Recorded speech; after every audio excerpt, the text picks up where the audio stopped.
अस्सलाम वालेकुम क्लास। ये हमारा 10th लेक्चर है।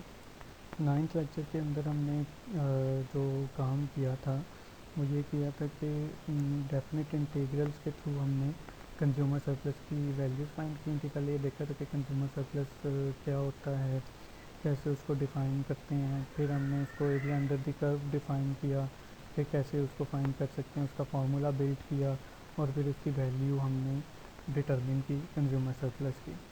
इस क्लास के अंदर हम इसको मज़ीद फर्दर आगे लेके चलेंगे और इस क्लास में हम देखेंगे कि डेफिनेट इंटीग्रल्स के थ्रू हम प्रोड्यूसर सरप्लस कैसे फाइंड कर सकते हैं।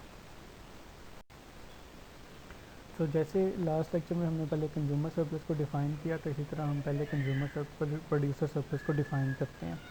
It is the difference between the revenue that a producer get and revenue that he was willing to get on particular price. Consumer surplus को पहले थोड़ा सा रिवाइज़ करते हैं। वो ये था कि कंज्यूमर्स की तरफ से जितनी वो एक्सपेक्ट कर रहे होते हैं प्राइस उसमें, और एक्चुअली वो जितनी प्राइस पे कर रहे होते हैं उसमें डिफरेंस होता है कंज्यूमर सरप्लस। जब हम प्रोड्यूसर सरप्लस की बात करते हैं तो हम एज अ प्रोड्यूसर सोचते हैं या एज अ प्रोड्यूसर हम उसको लेते हैं। तो प्रोड्यूसर जो है वो रेवेन्यू अर्न कर रहा होता है। तो ये क्या होता है कि एक प्रोड्यूसर जो है वो जितना रेवेन्यू एक्सपेक्ट कर रहा होता है, कि मुझे इतना रेवेन्यू मेरी गुड का मिल जाएगा, मेरी प्रोडक्ट का मिल जाएगा, और एक्चुअली में उसको कितना रेवेन्यू मिलता है, उनके दरमियान में जो डिफरेंस होता है वो प्रोड्यूसर सरप्लस होता है। It is the difference between the revenue that a producer get and revenue that he was willing to get on a particular price. तो ये प्रोड्यूसर सरप्लस है। सो इसको हम लिख कैसे सकते हैं? Producer surplus is equal to revenue that a producer was willing to get minus X. It can also be defined as it is area under the price line and higher the supply curve. इसको यहाँ पे stop करके फिर दोबारा consumer surplus को हम define करते हैं। कंज्यूमर सरप्लस था area under the demand curve. Consumer के लिए डिमांड कर्व है, area under the demand curve and higher the price line. And जो आपका प्रोड्यूसर सरप्लस है वो क्या होगा? प्रोड्यूसर सरप्लस आपके सप्लाई कर्व से रिलेट करता है। So area under the price line and higher the supply curve is the producer surplus. तो जब आपने ये देखा कंज्यूमर सरप्लस जो था वो प्राइसेस के साथ इन्वर्सली रिलेटेड था, कि जब भी प्राइसेस में इंक्रीज़ होता है कंज्यूमर सरप्लस जो है वो डिक्रीज़ हो जाता है। इन दी कंट्रास्ट जो आपका प्रोड्यूसर सरप्लस है वो डायरेक्टली रिलेटेड है प्राइसेस के साथ। जैसे प्राइसेस इंक्रीज़ होंगी आपका प्रोड्यूसर सरप्लस भी इंक्रीज़ हो जाएगा। Producer surplus and prices are directly related. A higher price increase the producer surplus. So ये ग्राफिकल रिप्रेजेंटेशन है प्रोड्यूसर सरप्लस की। कंज्यूमर सरप्लस की जो ग्राफिकल रिप्रेजेंटेशन थी वो डिमांड लाइन या डिमांड कर्व से नीचे और प्राइस लाइन से ऊपर का एरिया था। और हम इसको फार्मूला हमने कैसे बिल्ड किया था कि हम एरिया अंडर द कर्व कैसे फाइंड कर सकते हैं? हम एरिया अंडर द कर्व ऐसे फाइंड कर सकते हैं कि डिमांड से नीचे, डिमांड लाइन के नीचे का एरिया, तो और उसका आपने लिमिट उसको कहाँ तक करना था? इक्विलिब्रियम क्वांटिटी तक और इक्विलिब्रियम प्राइस तक। तो आपने उसका भी क्या फार्मूला बनाया कि integration of demand curve and वो limit the independent variable that is Q till equilibrium Q, till Q asterisk और till Q not.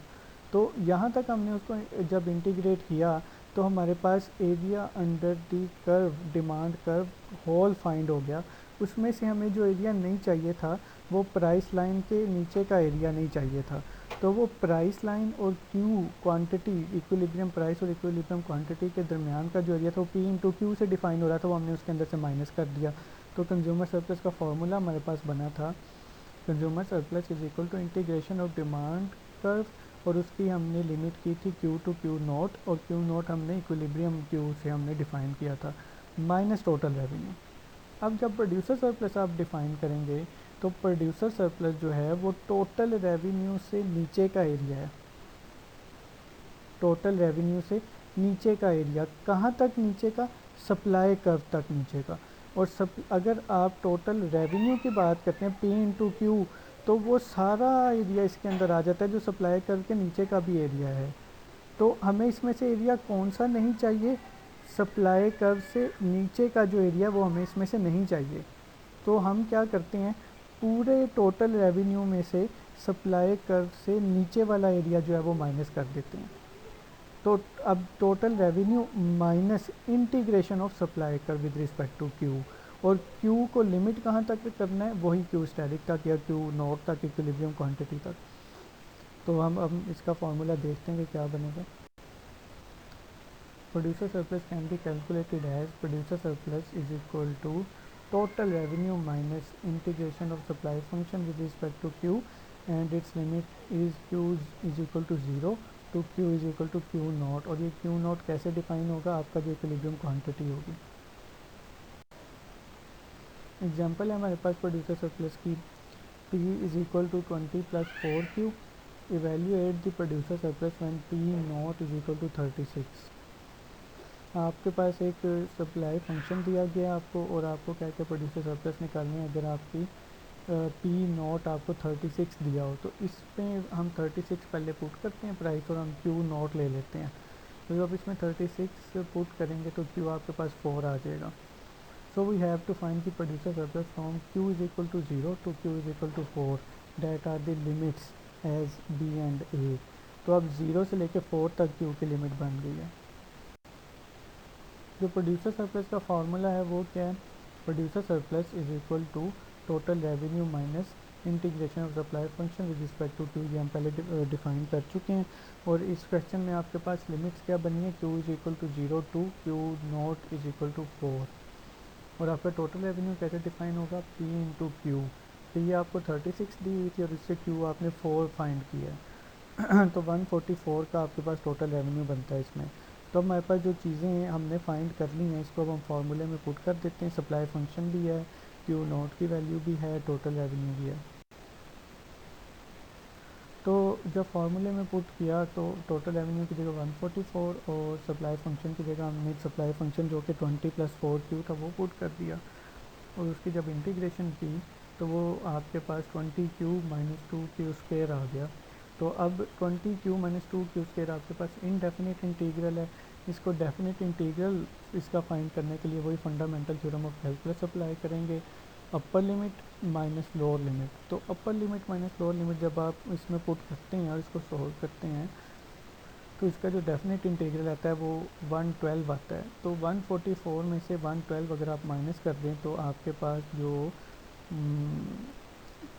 Producer surplus बनता है वो 32 यूनिट्स का प्रोड्यूसर सरप्लस बनता है। तो अब आपने क्या करना है कि इस क्वेश्चन को, इस सप्लाई फंक्शन को आपने ड्रा करना है, इस पे प्राइस और क्वांटिटी आपने मेंशन करनी है, और जो प्रोड्यूसर सरप्लस आपने फाइंड किया है 32 उसको उस पर शो करना है ग्राफ पे। ये एक और क्वेश्चन है आपके पास प्रोड्यूसर सरप्लस से रिलेटेड। आपको सप्लाई फंक्शन दिया हुआ P is equal to Q square plus 6 Q, find the value of producer surplus when Q is equal to 4। We have the value of Q naught that is 4। तो Q हमें direct दिया हुआ 4। तो अब आप इससे पी फाइंड कर लेते हैं पहले। पी कैसे फाइंड होगा, लिमिट सिस्टम इसमें हमें पहले दी हुई है 0 से लेके 4 तक क्यू। अब टोटल रेवेन्यू फाइंड करने के लिए हमें पी चाहिए, तो हम पी के लिए इसमें क्यू की वैल्यू पुट करते हैं तो वो हमारे पास 40 आ जाएगी, पी इज़ इक्वल टू 40।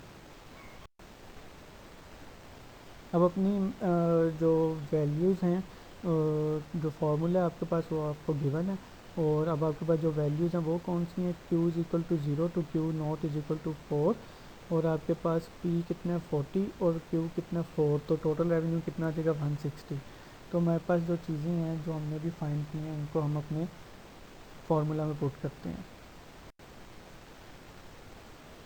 तो हम अपनी वैल्यूज़ पुट करते हैं अपने फार्मूले में।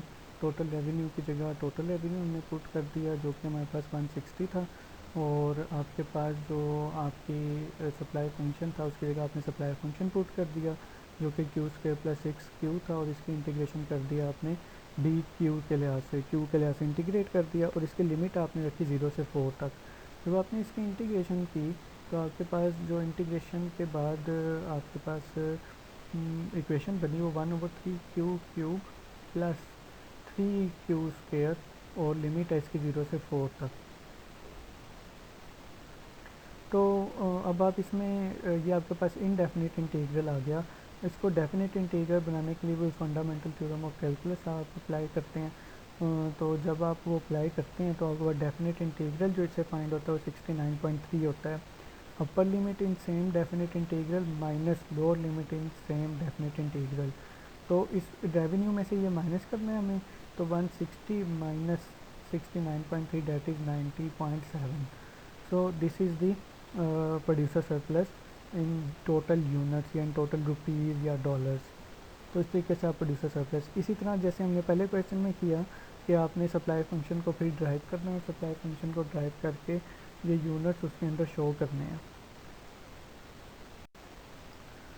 ये एक और एक्सरसाइज आपको दी गई है। सप्लाई फंक्शन आपको दिया हुआ है q+3 होल स्क्वायर और पी नोट आपको 81 दिया। इसे आपने q फाइंड कर लेना है और q फाइंड करके आपने